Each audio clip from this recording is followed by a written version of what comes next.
those with efficient and reliable energy. Learn more at floridasenergy.com. Baptist Health is a proud supporter of First Coast Connect. Baptist Health, committed to building a healthier community for all of us. More info at 202-4YOU or baptistjacks.com. The North Florida TPO is dedicated to transportation planning, funding, clean fuels, and new technologies for a vibrant, resilient, and connected region. More information available at northfloridatpo.com. This is WJCT News 89.9 Jacksonville. Up next, national and local news from NPR and the WJCT News team.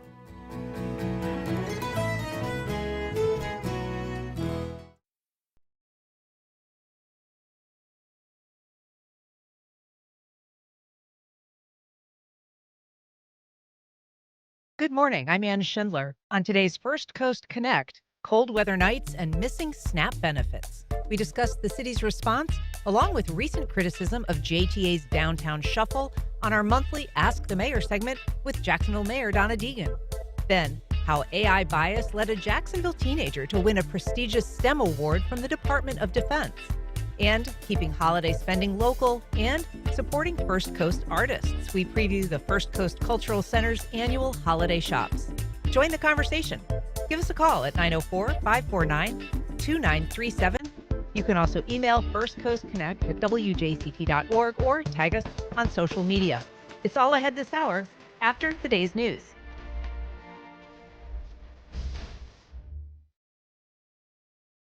Live from NPR News in Washington, I'm Corva Coleman. Democrats on the House Oversight Committee have released several emails from the estate of convicted sex offender Jeffrey Epstein.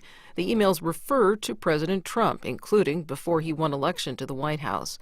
The emails raise new questions about Trump's relationship with Epstein. NPR has not independently confirmed the veracity of the correspondence. NPR's Stephen Fowler has more. These new Epstein emails appear to reveal more connections to the disgraced financier. It's part of a 23,000 document release turned over from Epstein's estate to the House Oversight Committee. There's a 2015 email thread between Epstein and author Michael Wolff where the pair discuss a potential question from an upcoming CNN interview with Trump about Trump and Epstein's personal ties. A section from Wolff reads in part, quote, "I think you should let him hang himself. If he says he hasn't been on the plane or to the House, then that gives you a valuable PR and political currency," end quote. NPR's Stephen Fowler reporting. Trump has consistently denied any meaningful connection to Epstein. The House is scheduled to vote today on a spending measure that could end the government shutdown. NPR's Windsor Johnston reports even if it does end, the nation's airports won't bounce back right away. The government may soon reopen, but the nation's air travel system will need more time. Former FAA Administrator Randy Babbitt tells NPR that it's not just the control towers feeling the pressure. The TSA is equally burdened, and there'll be a surge of traffic, of course, and that'll challenge their system to get people through security into the boarding. So I think just patience and take as much caution as you can to keep in the information loop as to the status of your flights. Babbitt warns that long-standing staffing shortages mean it could take days, maybe longer, for schedules to stabilize. According to FlightAware.com, more than 9,000 flights have been canceled since last Friday. Windsor Johnston, NPR News, Washington. Israeli settlers have attacked the biggest dairy farm in the Israeli-occupied West Bank. In a rare move, Israeli police say they've arrested 4 Israelis for extremist violence, as NPR's Lauren Freyer reports. Footage from the scene shows burned trucks, smashed windows, and a warehouse blackened and looted. The Israeli military says the perpetrators were masked Israeli civilians who, after injuring Palestinian staff, turned on Israeli soldiers and attacked them, damaging their vehicles. The United Nations says settler violence hit a record high last month during the Palestinian olive harvest, with an average of 8 attacks per day. Most go unpunished by Israel. In this case, a senior Israeli military commander called on soldiers to, quote, not stand idly by. The Palestinian Economy Ministry is urging other countries to place perpetrators on international terrorism lists. Lauren Freyer, NPR News, Tel Aviv. This is NPR. Good morning. You're listening to WJCT News 89.9 in Jacksonville. I'm Stephen Ponson. It is 9:04. The North Florida Land Trust has received a $550,000 grant to prevent what is considered incompatible land development around Camp Blanding in Clay County. The grant from Florida Defense Support Commission is among $2.5 million designated to organizations to strengthen Florida's military communities. The Land Trust has been working with Camp Blanding to preserve and protect land around its Joint Training Center, which is within the Ocala to Osceola Critical Wildlife Corridor. The Land Trust has conserved about 9,400 acres within a 3-mile buffer around the military installation, which allows training operations without disturbing the natural areas. A new bill in the Florida House would ban smoking or vaping marijuana anywhere tobacco use is already prohibited. The measure, sponsored by Representative Alex Andrade of Pensacola, adds marijuana to restrictions covering public areas such as sidewalks, parks, beaches, and the common spaces of workplaces and public buildings. It would also extend to airport lounges. Unfiltered cigars would remain exempt. Florida voters approved the use of medical marijuana in 2016, but a 2024 measure to legalize recreational use fell short of the required 60% support. This cold snap in northeast Florida is expected to ease a bit this afternoon as temperatures will reach the mid to upper 60s with plenty of sunshine. Overnight lows range from the upper 30s to lower 40s inland to the mid to upper 40s for coastal areas. Support for NPR comes from NPR stations. Other contributors include the Lodestar Foundation, inspired by the principle that helping those in need is a path to a happier, healthier, and more meaningful life. Learn more at lodestarfoundation.org. This is NPR.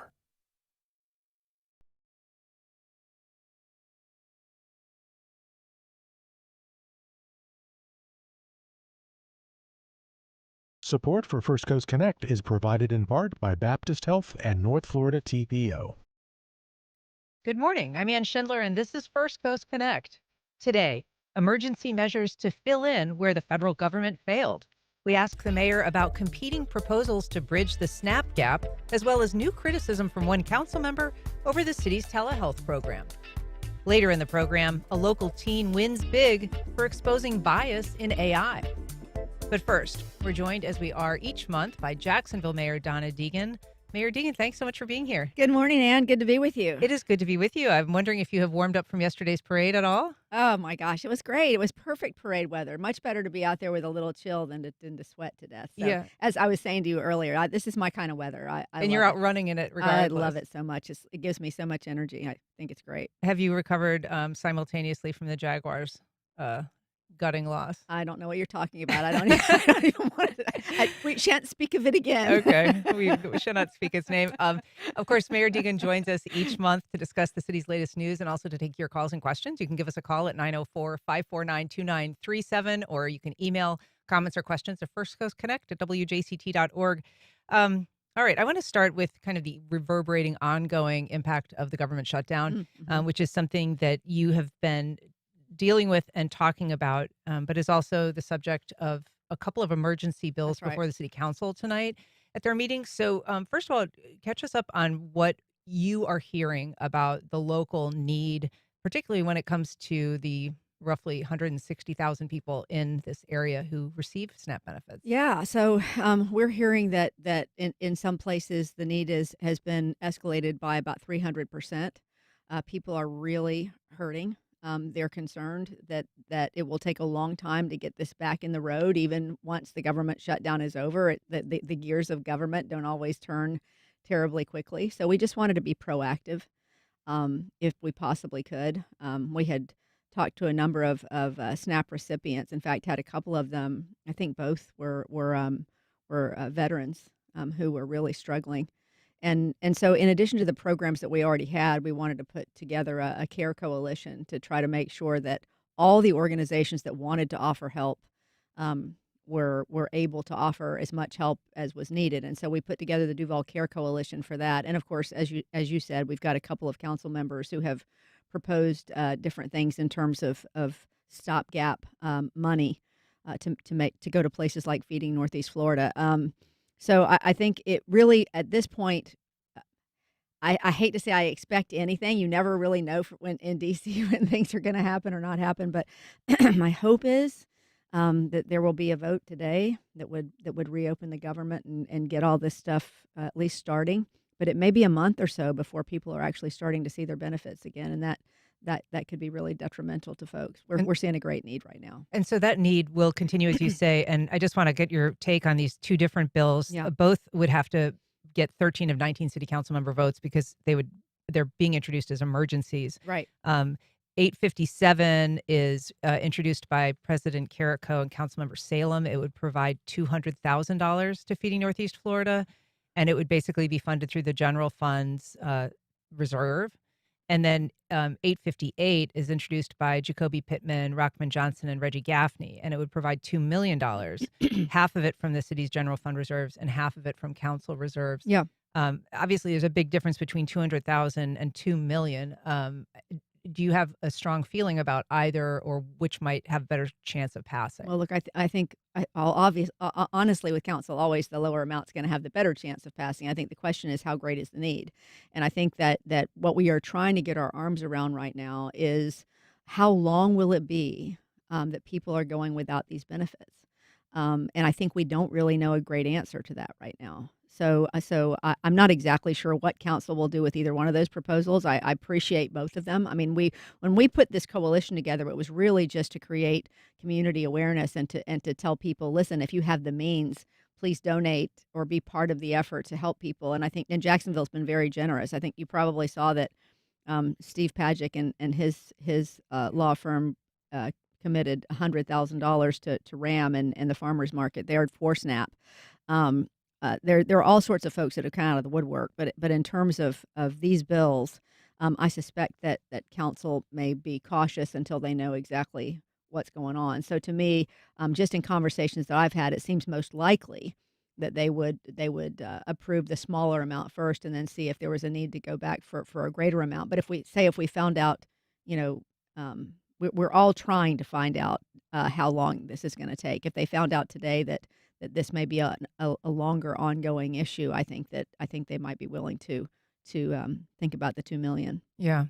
I do want to talk about the concerns that have been raised just in the last couple of days by primarily, I guess, by Councilmember Rory Diamond, although Councilmember Ron Salem has also weighed in. They're going to have this meeting of the Duval Doge Committee. That's obviously something that's aimed at tackling waste, fraud, and abuse. And Rory Diamond has made some really serious criminal accusations.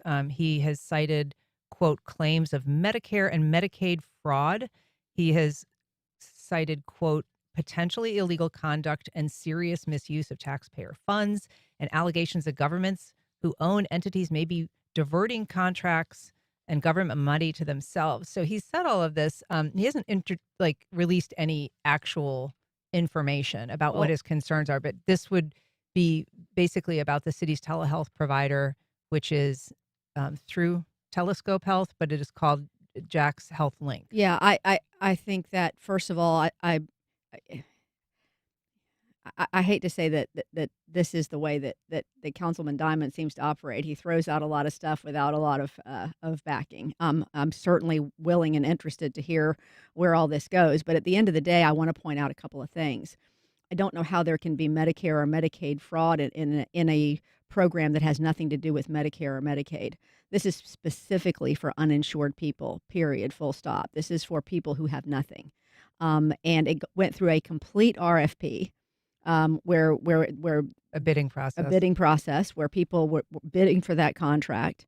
Not only did it go through the RFP process, but then it was vetted, by the Inspector General. I believe it was the IG's office that did that, and got a pretty high ranking. And got a very high ranking.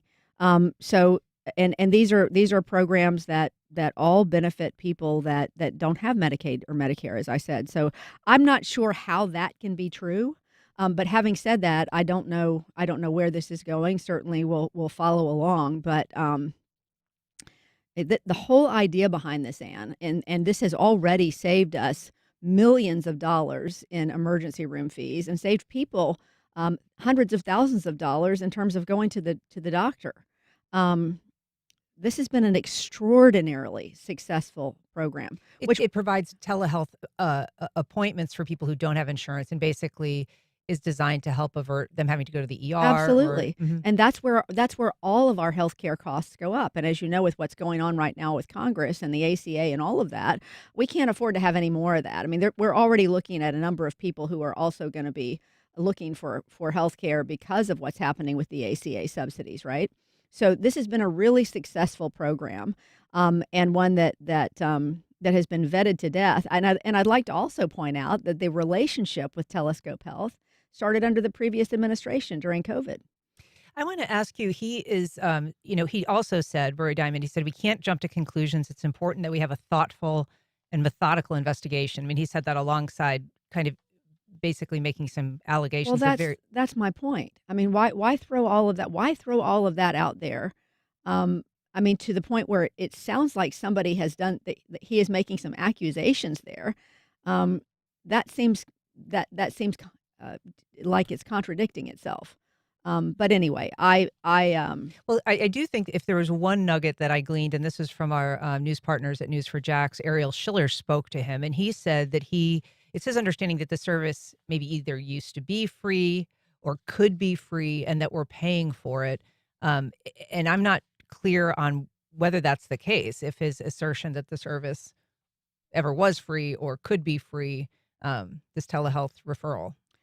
all I can tell you is the whole thing was completely vetted over and over again, and everyone agreed it was a great program and it saved so much money. And so I don't know where this is going. I think there is more going on here than meets the eye, and that's all I'll say about that. We will say that Councilmember Carlucci weighed in on this, and he said, that because Rory Diamond declined to name specific wrongdoing and no clear facts were provided, that he thought it sounded political. But he did say that if any council member has any credible evidence of fraud or illegal conduct, they should be going to the Inspector General, the State Attorney, or the Office of General Counsel.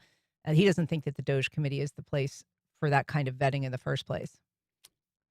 As is so often the case, sometimes every accusation is a confession. I'll just say that. And I'll go on from there. You want to clarify that at all? I really don't. I just think there is some merit to Councilman Carlucci's remarks. All right. It's something we'll be following. One thing that we talked about earlier this week that I wanted to ask you about was the issue of urban farms. We talked to Nathan Overalls, the guy that runs the Overalls farm. Yeah. Nathan Ballantine and a couple other folks from the Springfield area. They, are working through the idea of trying to make urban farms more possible, but believe that the city has been an obstacle to that. And I wonder if you think that the city is doing enough to try to move forward. I mean, obviously, affordable, fresh, healthy produce at a community level is something that, in a lot of ways, this administration has spoken to or supports. Getting rid of food deserts. Absolutely. So what more should the city be doing to try to facilitate what's going on in Springfield? Well, look, first of all, we actively for a while had a program trying to truly ramp that up. The whole idea of urban agriculture. We had somebody with us for a while that was here, just temporarily to help us try to get that going. But at the end of the day, we are still actively working to resolve that issue with Nate and with other folks who are interested in that issue. It is an important piece because we do want to solve the whole idea of having food deserts. I know Councilman Peluso is working on legislation that will help the city to frankly, we have to identify what qualifies as urban agriculture. What is everything that entails? Because if we're going to get our arms around it legislatively to create an ordinance, we need to define exactly what it is. And I think, we're also working on a food study that's going to help us to work more closely with aspiring and established urban farmers. It sounds like there's a lot of good models out there in other Yeah. cities that have done this successfully, including, St. Pete and a few other cities in Florida. Yeah, there are a number of things for us to consider. I will say and Nate has been just an incredible advocate for this. Just has done a tremendous job. I think where the complications come in with him, just from what I understand, is that he differs from some of the other farms in that he monetizes what he grows, and he hosts all kinds of big events. Bringing a bunch of people to residential neighborhoods may be something that some people aren't really terribly I mean, I fond think of. he disputes that. I think he says he kind of had one fundraising event, but that there isn't like any kind of regular gathering there.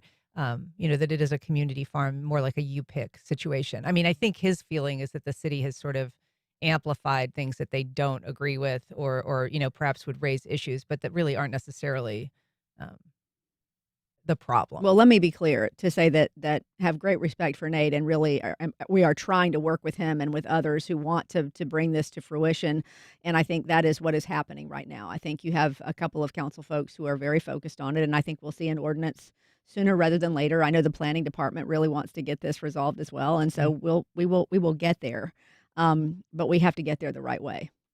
We've got an email from Jennifer, and it'll move us on to another topic. She says, this project of JTA and City Council supporting the Navy is a project that needs to be eliminated. Why are you all not considering a light rail system throughout the greater Jacksonville city and connecting to the suburbs?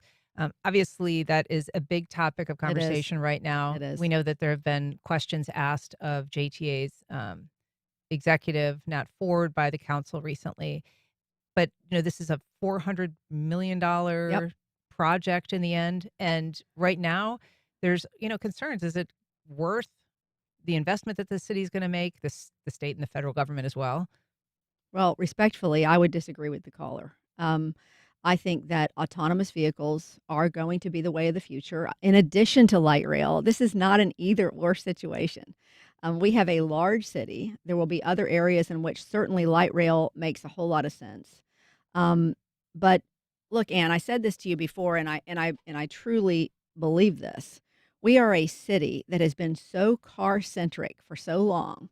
We get in our cars, we drive up to where we want to go, and we park there.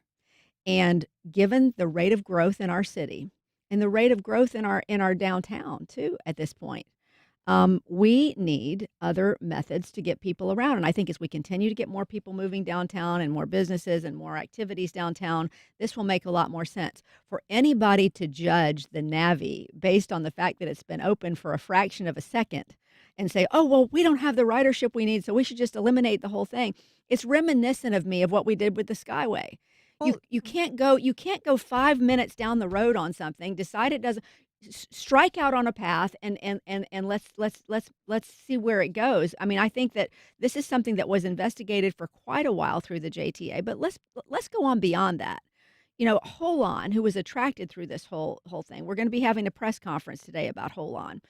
I will tell you, they manufacture the vehicles, they manufacture. will and do manufacture, or yes, they will manufacture these vehicles for a global audience, not just Jacksonville. They will be manufacturing our vehicles, but a global audience.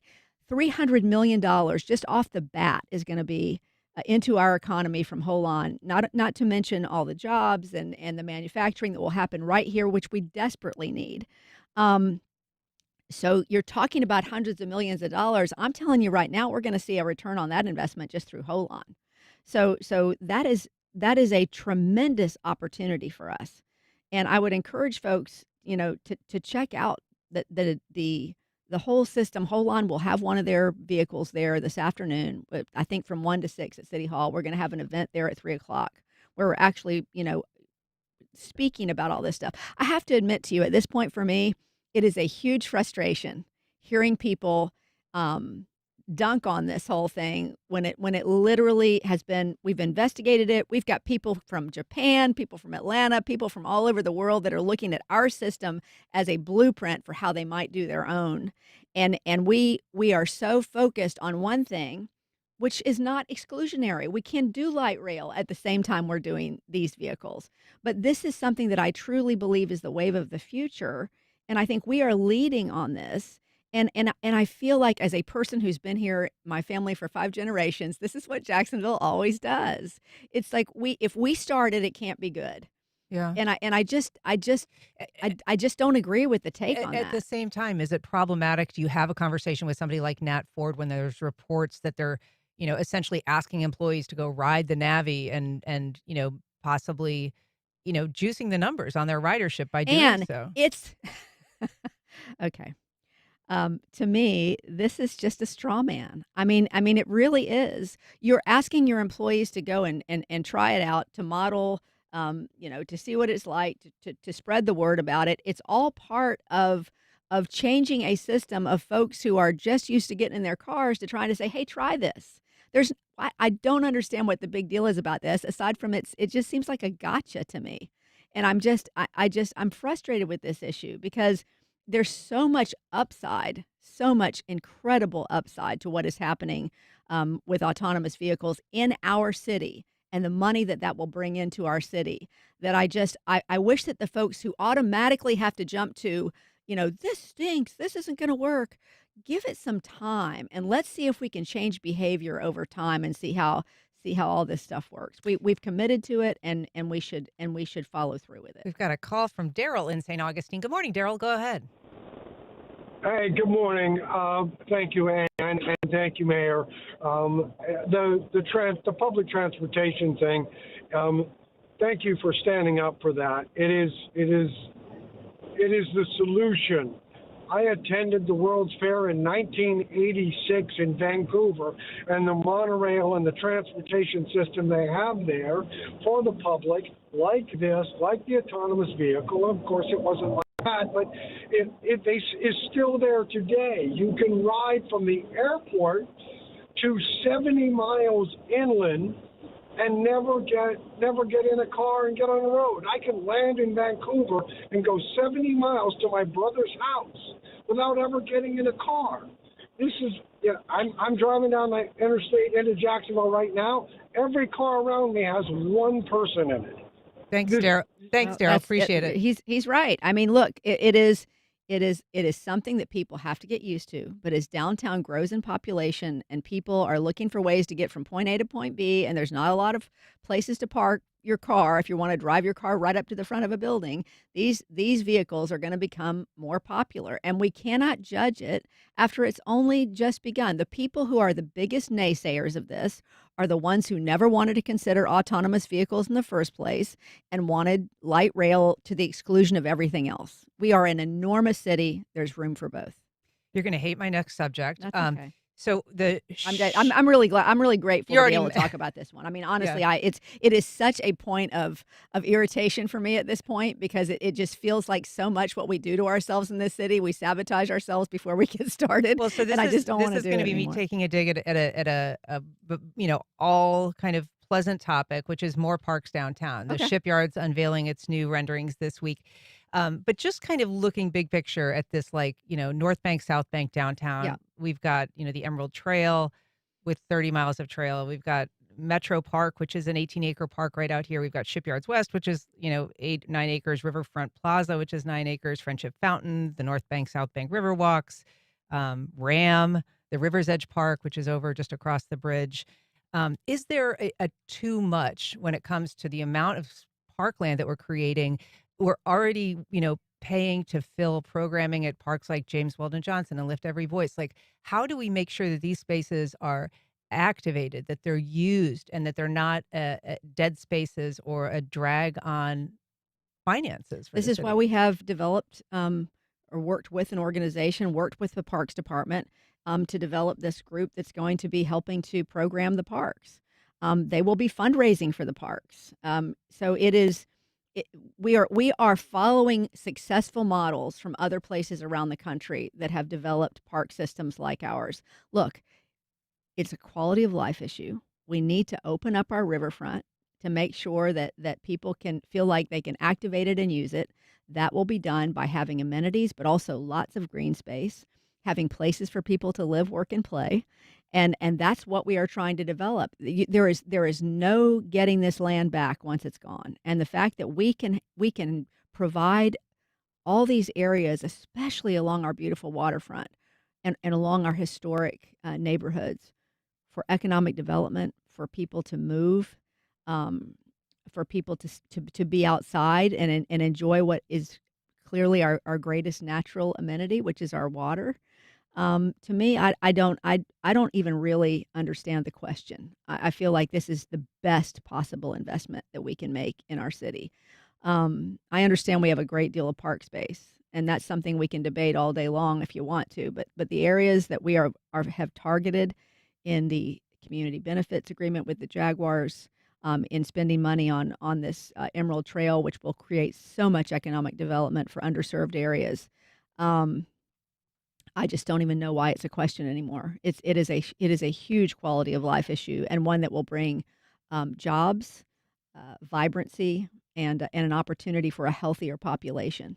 Yeah, no, I mean, I think that would all be great if that is what happens. It's just something that when I look at the expansion of it, it always strikes me as like, is there enough to sustain this? If you build it, they will come, man. Yeah. That's what you got to do. I mean, why would people come downtown if they didn't have amenities downtown to come to? Why Well- would they come to the Riverwalk if there was nothing at the Riverwalk? I mean, the Riverwalk itself is a beautiful amenity, but people need things to also go to. They need retail, and that's all happening absent. at the same time. It's all happening at the same time. You have so much of that is planned and in the building stages or the design stages. For all of that will be part of what you see on the riverfront. It's not just going to be green space, although I think a lot of green space is important. We had, since we last spoke, we had the former mayor on, Lenny Curry. He sort of reinserted himself into the political conversation. And he was on this program critical about your administration. Let's take a listen and a watch to a little of what he had to say. To be clear, his first reference is sort of to the removal of the Springfield Confederate Monument. This administration has a history of incompetence when it comes to doing things the right way, having lawyers shape things the way they wanted to be shaped, getting contracts executed timely, getting permits on the street on time. What you're describing to me is a process that, as I understand it, that took place that wasn't in accordance with the legal process that should have been followed. Again, we can have disagreements on policy and then voters get to make their decisions, but administrations should be doing things that are in accordance with the law and the process that they're supposed to. Your thoughts? Gosh, lots of thoughts. Here's what I'll say. We need to be mindful of the fact that he works for a lobbying firm that does a lot of business with the city, has held himself up as a partisan all the way down the line, has been throwing lobs at me from the moment that I got into office. But that said, look, I think that his record speaks for itself, and I think my record speaks for itself. And I am extraordinarily proud of all the ribbons that we're cutting in this city. And you know why? Because that means we've accomplished things. We've been a city of renderings for 30 years. We are finally moving through things and getting them done. I'm proud of what we did. I'm proud of what we did in Confederate Park, or whatever we want to call that now. I am proud of all the progress that we've made in our underserved areas. I'm proud of all the cranes in the air downtown. And I have never, ever tried to say that nobody else deserves any credit for anything that's happened in this city. What we should be doing in this city is building upon what each administration before us has done and doing the best we can to move our city forward. That is really, that is really all I have to say about that piece. And I'll go back to what I said before. Sometimes every accusation is a confession. One little thing we did ask about specifically in terms of things that his administration happened under his administration was the whole JEA scandal. Sure. And I specifically asked him if he thought he owed this community an apology, and he said he absolutely not. That happened. It happened, not on him. Your thoughts? Well, again, I would say that all of the events around that JEA debacle, a dark period for our city, are very well documented. And I don't think I probably need to regurgitate those. But I am certainly hopeful that we don't have to relive another era of lack of transparency and I'll leave it at that we had during that period of time. Just briefly, because we've only got about a minute left, but I did want to ask, there has been a little bit of a kind of east side versus east side as this community benefits agreement comes closer to being dispersed. Do you have thoughts? Are you concerned about what is developing as a little bit of a rift between a couple of contingents of East Side residents? Look, I think it just shows how deeply people care about this issue. I mean, it's a lot of money that's going to be going to the East Side. I think there are a lot of stakeholders in the East Side that are very committed to making sure that all of this gets spent in a way that is most advantageous for the residents there, and to make sure that it all comes to fruition the right way. Council is in the middle of determining exactly what that committee, what those boards, whatever we end up with, are actually going to look like. And I feel very comfortable that they will come up with a system that most will be pleased with. You're never going to please everybody, but my goal would be to have as many voices from the East Side as we can reasonably have involved in that conversation, and to try to make sure that all concerns about what is going to happen with that money are met. But we're right in the middle of that right now, and I do believe that we'll get there relatively quickly. All right. Jacksonville Mayor Donna Deegan. Mayor Deegan, thanks so much for being here. What We a fun appreciate day, it. Ann. I know. Thank It was you. a good time. Kick it off on the right foot. Thanks again for being here. Appreciate it. Thank you. All right. Up next, a Jacksonville teen whose research into bias in artificial intelligence won an award from the Department of Defense.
Welcome back. The project began with a simple question: what does a scientist look like? The answer led to a prestigious national award for my next guest. Here to tell us about it is Wolfson High School freshman Peter Fernández Dulay. Peter, welcome. Thanks for being here. Hi, thank you so much. It's such an honor. Thanks for skipping class to be here. Is that something you had to actually do today? You had to arrange to be out of school. I did actually. Yeah. All right. Well, thanks for your presence, and congrats on the award. That's wonderful news. So you initially got the idea to research gender bias in artificial intelligence thanks to your younger sister. Tell us a little bit about how that started. How'd that happen? Okay, so it all started about, it was in mid-October. So Halloween was around the corner, and my sister wanted to do a creative writing project. So she had a creative writing project assigned for her class, and it was about a mad scientist. Last Halloween. Last year, because this is based off of research that I did in 8th grade. So I was in 8th grade last Halloween, and so she had already made her story about the mad scientist, and the character looked like her. She imagined herself as a mad scientist. So she goes to Canva because she wants a visual. And me and her, we go to the Canva Magic Media AI tool, and we type up mad scientist. And she expected the mad scientist to look like her. And she got old, light-skinned men that look like Albert Einstein in lab coats. And she was really discouraged by that. So that really made me think and delve deep into the question of how AI imagines younger generations in STEM.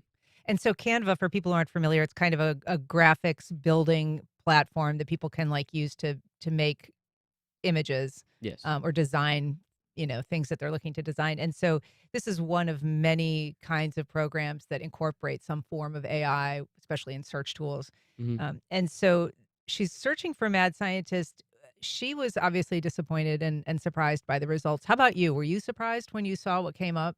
I was very surprised because I never imagined that an AI would kind of variate the same image. It was basically variations of the same person. So I was honestly really shocked by the results because I was never really aware until I started my project about how baked AI bias is into an algorithm. Interesting. And so how did you decide to turn that discovery into a research project? We should say this is a project that you called career bias in AI data, ultimately, was what the name of the project. How did you Yes. decide that you wanted to turn it into kind of an investigation?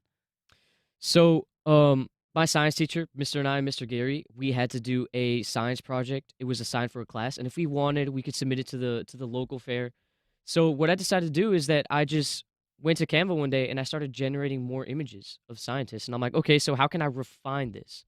So since I saw that, my inspiration from my sister searching up mad scientists, I decided to use the same algorithm. So I started like mass generating images, and I decided to use 5 rising STEM careers. So that kind of pushed me to refine, that generation and switch from, like my sister generating mad scientists, but I chose the careers this time. So what did you choose? What careers did you pick to look for? It was data scientist, actuary, information security analyst, operation research analyst, and data scientist was the last one. Okay. Mhm. And so you're searching those up, and you're looking not just in Canva this time, but you sort of broadened your search uh, um, tools that you were using. Sorry? You used not just searching in Canva, you were looking at some other platforms as well for Yes. these terms. Yeah, so I used Dolly, Canva, because that was the one that my sister used. Um, Dolly, Canva, Midjourney, and Shutterstock AI. And Shutterstock AI was actually the one when I explained my project later about my results, it was the one that was the least biased, but it was the only one that required pay. Because all the other ones, the Dolly, Midjourney, and Canva, were like completely free. I gotcha. And so they're programs that people might even generate or kind of gravitate towards because they're free as opposed to the paid service in Shutterstock. So you're Yes. searching, you're looking for these images. And did you consistently uncover bias? I did actually. And I focus on gender bias and image generation. I was analyzing AI bias in the bigger sense. I'm analyzing AI bias through image generation, but it can be done in so many other ways. But so what I saw is that it's not specifically gender bias. I did measure the gender bias, but I saw so many other forms of bias. Like, for example, the image of a scientist. So when I was looking, I saw a lot of light-skinned men in lab coats with labs in the background. And that gives a wrong sense of what it is to be a scientist, because I just won this national award and I wouldn't consider myself a sciencey person. I started this year. I like reading, I like debate, I'm like an ELA guy, and I don't have access to labs. So it gives a wrong sense to younger generations of what it is to participate in STEM. And that's kind of another bias that I uncovered among many others. And so you have an understanding of why this happens, right? Sort of, I mean, as you say, it's baked into the AI Mhm. because AI is based on sort of our societal stereotypes in a way. Exactly. Yeah. And so what is it that you ultimately presented in the research that you did for the competition? Okay, so a brief summary of my project is that I analyzed 2,000 images using 5 rising STEM careers, as I said before. So what I did is that, let's say, for example, a data scientist is one of them. So I'd go to Canva, I generate 100 images of data scientists, and go to the next one until I have 100 images of data scientists in all 4 AI algorithms. So then I'd record the number of men and women, and then I'd compare that ratio to the actual percentage. So let's say that in real life, 30% of data scientists in the world globally are men or women, sorry. The AI would always exhibit a lower percentage of women when I analyze those pictures, except for information security analysts. So 4 out of those 5 careers had a lower percentage of women than they did in real life. All right. I do want to just show for the folks that are watching our live stream your reaction to the announcement of this award that you won. It's really cute. Let's just take a look and a listen. And the DoD STEM Talent Award of $10,000 goes to, from Jacksonville, Florida, Peter Fernández Dulay. So it's very, very cute. You can tell you're just sort of overwhelmed by that. So we should say this was the Department of Defense STEM Talent Award. Mhm. It's a top prize in the Thermo Fisher Scientific Junior Innovators Challenge, which promotes STEM for 6th, 7th, and 8th graders. So what was it like? First of all, I mean, you were part of a huge pool, ultimately narrowed down to just a handful of finalists and one of 5 winners. Mhm. So honestly, I would have never seen myself last year in the ceremony room right there. I knew that it was already a miracle, getting there. I'm like, oh my gosh, this is like the greatest opportunity I would have never expected to get into the Thermo Fisher alone. And when my name was called, I couldn't believe it. When I saw it, because I already knew that I had one when I saw Jacksonville, Florida, because I was the only person from Jacksonville. There's only 2 people from Florida. I was in complete shock. I thought that, like, am I dreaming? Like, is this real? And as I walked on the stage, it was just like, I don't know. I had like an adrenaline rush. It was one of the best experiences that I've ever had. We've got a call from Jane on the South Side. Good morning, Jane. Go ahead. Good morning. I want to congratulate the young man. I think it's a wonderful accomplishment that we need to set the bar higher for each of us to learn more about AI. I'm participating in an AI certificate class at UNF. I'm a senior citizen, and I'm learning from this class. It's really amazing to have a local resource. And I think we all need to learn more about AI. There's some good fictional books coming out about AI as well.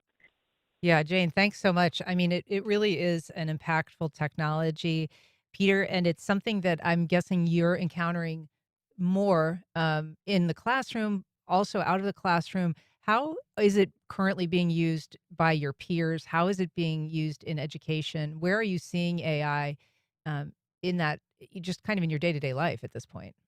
So let's go back to the creative writing project. That was a class that my sister had, and I also did it last year for my creative writing class. And my teacher, Mr. Groff, he lets us generate AI images. So he lets us go to Canva and generate AI images to provide a visual for our stories. So that's just one of the ways that I personally have encountered AI bias or AI content, and then also for authentication, because a lot of people are cheating on their assignments and using AI more and more as a tool to kind of complete their assignments.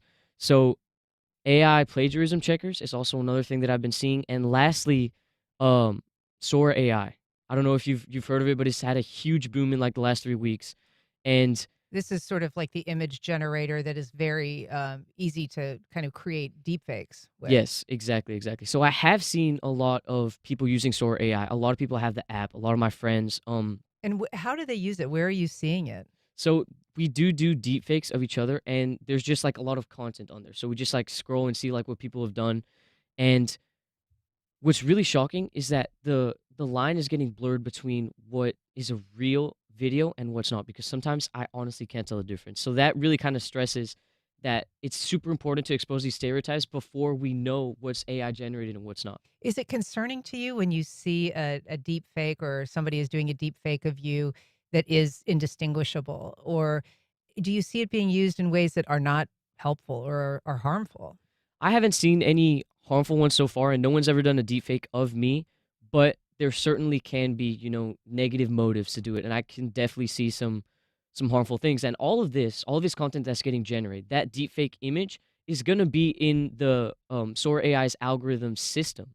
So this is just baking the bias more into the algorithm. Or baking the fake narrative more into. Exactly. Yeah. Fake narrative. Yeah. So I understand that you are, interested in becoming a psychologist. How do you think AI is something that could be used in that field? Okay, so just to clarify, there was a mistake with the resume there, psychologist. I actually want to be, it's pretty similar. I do want to delve into neurology, Okay. kind of like that psychology aspect, but I want to be a patent attorney. And Oh, so you may think like, oh, that's a lawyer, why are you doing science? But a patent attorney is, patent law is the only field in which you need a science degree in, because you're always being exposed to innovation. interesting. So I do want to delve into psychology as opposed to being a psychologist. But my next projects are definitely going to be, I'm starting to delve deep into that area of AI and neurology, how it affects human behavior and how people react to AI content. Okay. And we should say that when you won this, you were attending Landon. Now you're at Wolfson. You're a freshman at Wolfson. And so you've got a few years ahead of you. But obviously, AI is going to be a big part of all of our future. Is it something that generally you think is going to be a net positive or a net negative? I would say in the long term, it is going to be a net positive, because there's so many benefits that we're getting from AI. It's facilitating so many aspects of our lives. But as it gets integrated into business and all of these other things, it's very important to monitor these data sets, because an AI algorithm works on data sets, and it just regurgitates the information that it gets from data sets. And these data sets come from everywhere on the internet. So it's crucial, I would say, if we want AI to be a positive change instead of a negative change, to monitor these data sets. And Who has access to those data sets, though? the CEOs of companies, and there are specific people that monitor those data sets. And there is already things being monitored, but since there's so few studies on AI bias, it's really important to make studies on this and expose these biases so that monitoring systems are more transparent and they get more imperative. They become more imperative. Well, you are an impressive kid, Peter. It is so nice to meet you. Peter Fernández Dulay, taking home a big prize. Thanks so much for being here and talking to us about it. Congrats. Thank you so much. All right. Up next, holiday shopping that keeps the spending local and supports First Coast artists.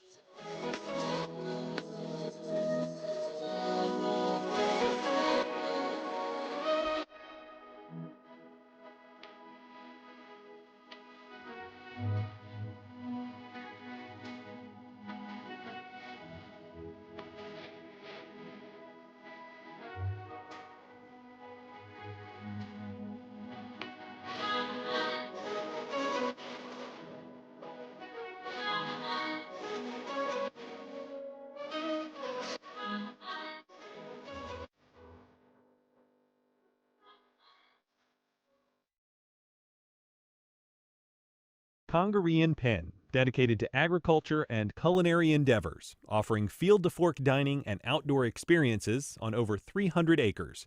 Sip, dine, explore. Information at congareeandpenn.com.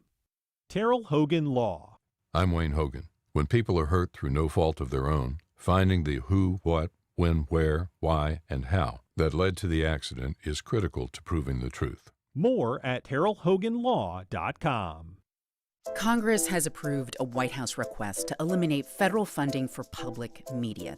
NPR and this station remain committed to informing the public, increasing your understanding of the world, and enriching everyday life. But without federal funding, we are relying on your support now more than ever. Please make your gift to this station today. Here's how, and thank you. Visit WJCT.org/sustain and thank you. American taxpayers are bailing out Argentina to the tune of $20 billion, but will it actually save Argentina's economy? The main problem in Argentina is that the Argentinians do not trust their own currency. They don't save in pesos. They believe that, their currency will always lose value, which is true. It does. The real problem behind the U.S.-Argentina bailout. That's on the next On Point. Today at 11, here on WJCT News 89.9. Caring for a loved one is expensive. In-home care costs are rising more than 3 times faster than inflation. AARP estimates caregivers spend an average of over $7,200 out of pocket each year. Why is this work becoming more costly, and what can you do to manage it? That's next time on 1A. Today, starting at 10 on WJCT News 89.9.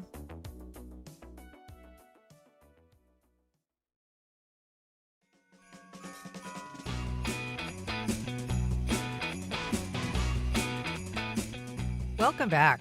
For the past 34 years, the First Coast Cultural Center has hosted the annual Holiday Shops event.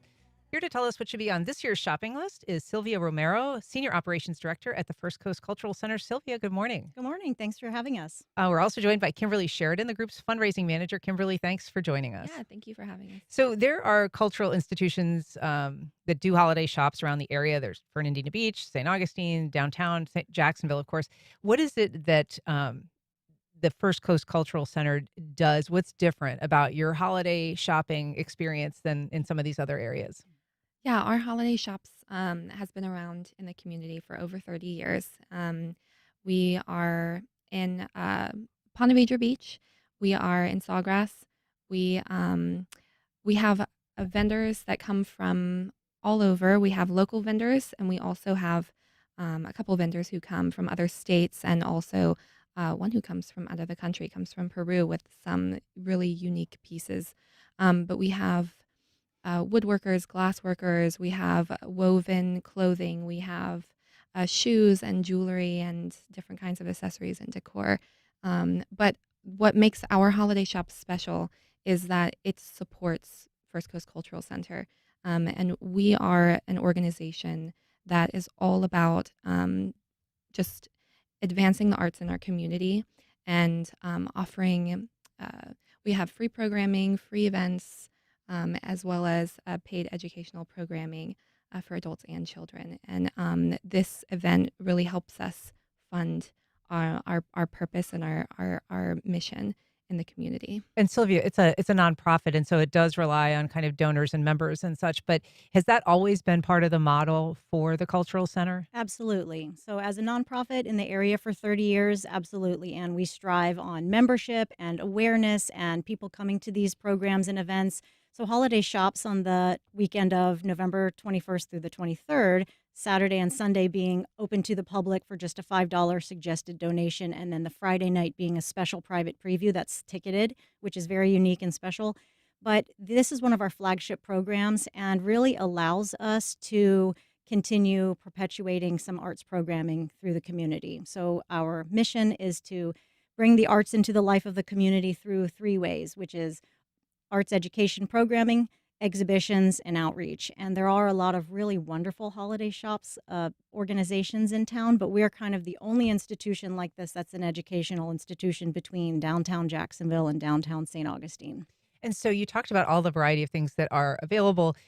It sounds like selecting those would be a kind of a fun way of sort of vicariously shopping itself. So who gets to do that? Who gets to sort of choose what's on what you pick to sell? Yeah, I have the privilege to meet different vendors and talk to them and get them to come to holiday shops and sell their wares.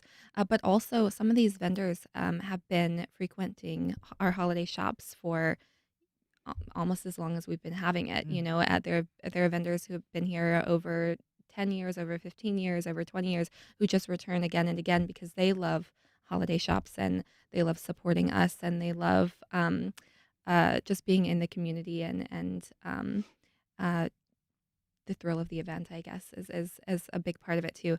They and as you said, I get to pick some things that I also would like. Yeah. You know, so we have purses that we're really excited to see, and like I said, the handmade woodwork. And I've we been should say getting we're showing pictures. some of the Oh, stuff that you yeah. have on our live stream for people who are watching. So Yeah, and I've been getting new pictures from vendors and looking through old pictures, and a lot of these things will be there again, as well as some new things. So it's very exciting. And so the money that's raised, Sylvia, I mean, what kind of programming do you then bring the community? That's right. So when you choose to purchase through local artists and local nonprofits like ours, it helps put money directly into the pockets of artists and artist retailers that we have and resellers instead of choosing maybe Amazon. And some of those, so the majority of the sales and the proceeds go to those artists. And then the portion that we collect from the commissions and from the door entry and those ticketed nights of the November 21st private preview night helps us support general operations with children's programming and adults programming. For example, we have a speaker series. We have wonderful art history and cultural speakers that come from UNF, from JU, from all around the area. And it helps keep those ticket prices either very low or free. It also helps with our grant-based programs. We have a Sound Connections music therapy program that is just based on grants. It's free for students with disabilities to have a board-certified music therapist during the day. Right now, our therapist is in 4 Title I schools in St. Augustine, bringing arts therapy through the form of music to children with a variety of disabilities. Well, it's a great annual event. It is the Holiday Shops at First Coast Cultural Center. We have a link on our website, but the event is November 22nd and 23rd, open to the public. That's Saturday and Sunday. Thank you so much for being here, Sylvia. I can really appreciate it. Yeah, thank you so much, Ann. All right. Thanks for listening. That's our program. If you have comments or suggestions, you can send either to First Coast Connect at WJCT.org, or you can reach out via social media for any feedback or suggestions. Join us tomorrow when we speak to an expert about how to use AI effectively without creating a so-called cognitive debt. I'm Ann Schindler. You've been listening to First Coast Connect on WJCT News 89.9.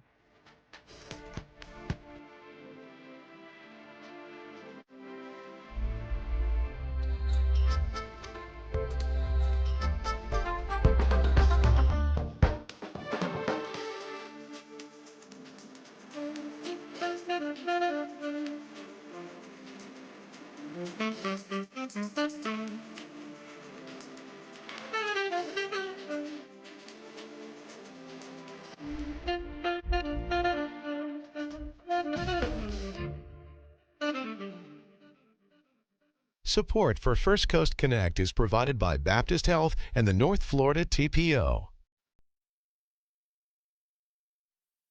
The North Florida TPO is committed to shaping our transportation future. We're focused on planning, funding, clean fuels, and new technologies for a vibrant, connected community. Learn more at northfloridatpo.com. Baptist Health is a proud supporter of First Coast Connect. Baptist Health, committed to building a healthier community for all of us. More info at 202-4YOU or baptistjacks.com. Life South Community Blood Centers, providing blood and patient services to the local hospitals, serving patients in this community. Donating blood with Life South helps save lives. More at lifesouth.org to find a blood drive near you.